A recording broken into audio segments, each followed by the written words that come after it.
Jahangirpura police મથકમાં નોંધાયેલા MD ડ્રગ્સના ગુનામાં 9 મહિનાથી નાસ્તા ફરતા આરોપીને મુંબઈથી એસઓજીની ટીમે ઝડપી પાડ્યો છે.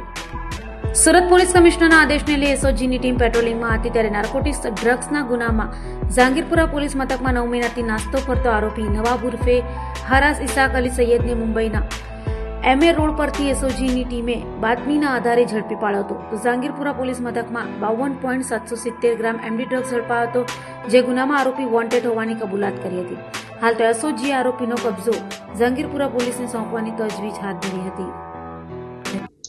આજથી 9 મહિના પહેલા જહાંગીરપુરા પોલીસ સ્ટેશનમાં એસઓજીએ એક રેડ કરેલી અને 52 ગ્રામ એમડી પકડેલું. એની અંદર આરોપી ભરત પટેલ જે છે એને જથ્થા સાથે પકડી પાડેલો અને એની અંદર એક નામ ખોલ્યું હતું મહારાજ, કે જે મુંબઈથી લાવીને આ ભરત પટેલને માલ આપેલો અને એની સતત એસઓજી તપાસમાં નામ ખુલેલું અને એની તપાસમાં હતી. એ દરમિયાનમાં જાણવા મળ્યું હતું કે આ વ્યક્તિ એનું નામ ખુલ્યું, ત્યારબાદ એ સાઉદી અરેબિયા ભાગી ગયો હતો અને ત્યારબાદ મુંબઈ ખાતે એનું લોકેશન મળતા અમારી ટીમ ત્યાં ગઈ અને એને પકડ્યો.